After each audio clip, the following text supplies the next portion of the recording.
Okay, it's Saturday. Time for some Bible reading that I do each Saturday, and I have a playlist with a bunch of books of the Bible that are read. If you're interested, I'll put the playlist link at the end of this video.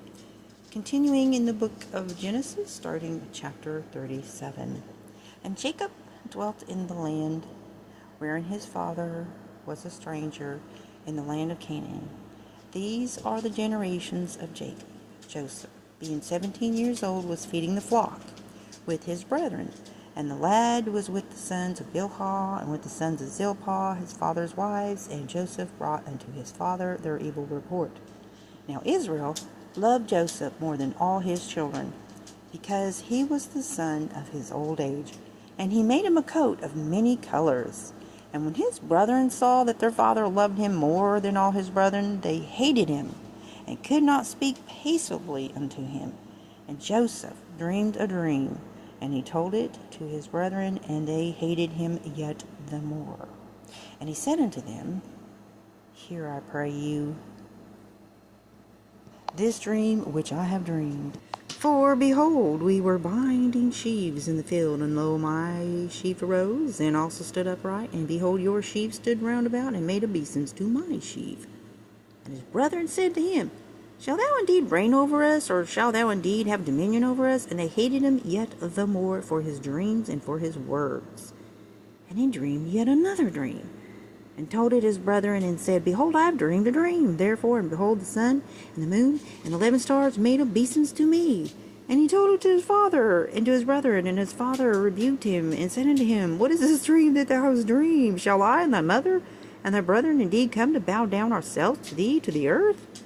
And his brethren envied him. But his father observed the same. And his brethren went to feed their father's flock in Shechem. And Israel said unto Joseph, Do not thy brethren feed the flock in Shechem? Come, and I will send thee unto them. And he said to him, Here am I.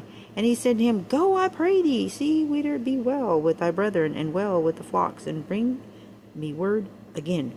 So he sent him out of the... And he dreamed yet another dream, told his brethren, said, Behold, I've dreamed a dream.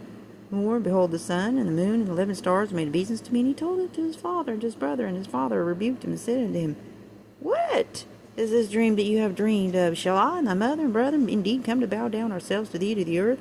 And his brothers envied him, but his father observed the saying. And his brethren went to feed their father's flock in Shechem. And Israel said unto Joseph, Do not thy brother feed the flock in Shechem? Come, and I will send thee unto them. And he said to them, Here am I. And he said to him, Go, I pray thee, see whether it be well with thy brethren, and well with the flock, and bring me word again. So he sent him out of the vale of Hebron, and he came to Shechem. And a certain man found him, and behold, he was wandering in the field. And the man asked him, saying, What seekest thou? And he said, I seek my brethren. Tell me, I pray thee, where they do feed their flocks. And the man said, They are departed here, for I heard them say, Let us go to Dothan. And Joseph went after his brethren, and found them in Dothan. And when they saw him afar off, even before he came near to him, they conspired against him to slay him. And they said one to another, Behold, this dreamer cometh, come now, therefore, and let us slay him, and cast him into some pit, and we will say, Some evil beast has devoured him, and we shall see what will become of his dreams. And Reuben heard it, and they delivered him out of the hands, and said, Let us not kill him. And Reuben said unto them, Shed no blood, but cast him into this pit that it is in the wilderness.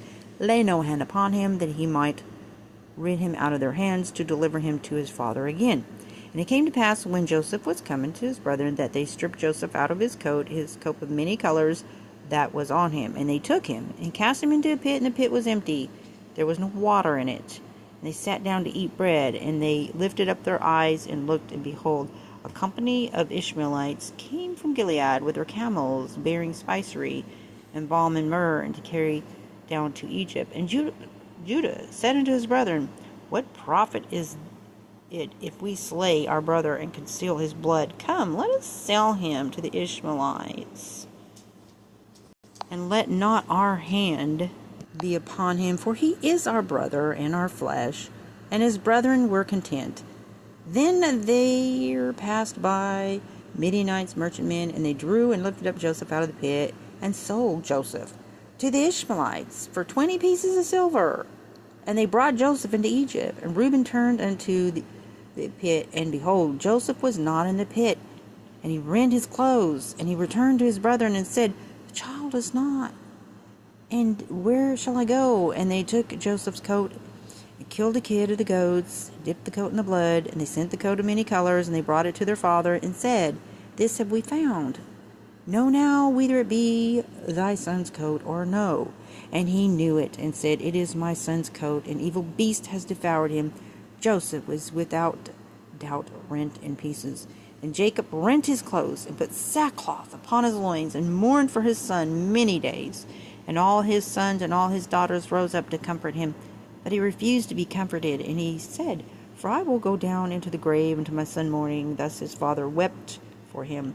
And the Midianites sold him into Egypt, unto Potiphar, an officer of Pharaoh's, and a captain of the guard.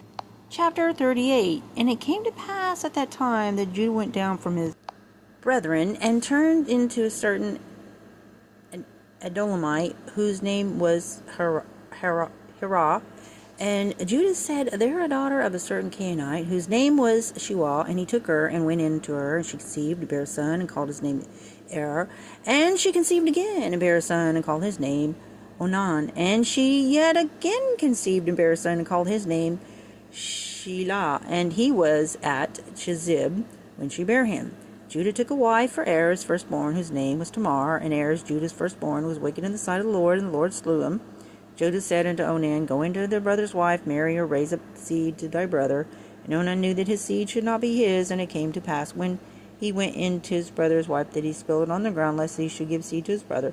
And the thing which he did displeased the Lord, therefore he slew him also. Then said Judah to Tamar, his daughter-in-law, Remain a widow at thy father's house, till Shelah my son be grown. For he said, Lest peradventure that he die also, as his brethren did. And Tamar went and dwelt in her father's house. And in process of time the daughter of Shua, Judah's wife, died. And Judah was comforted and went up into sheep shearers to Tamath, and he and his friend Hirah the Adulamite. And it was told Tamar, saying, Behold, thy father-in-law goeth up to Timnath to shear him sheep.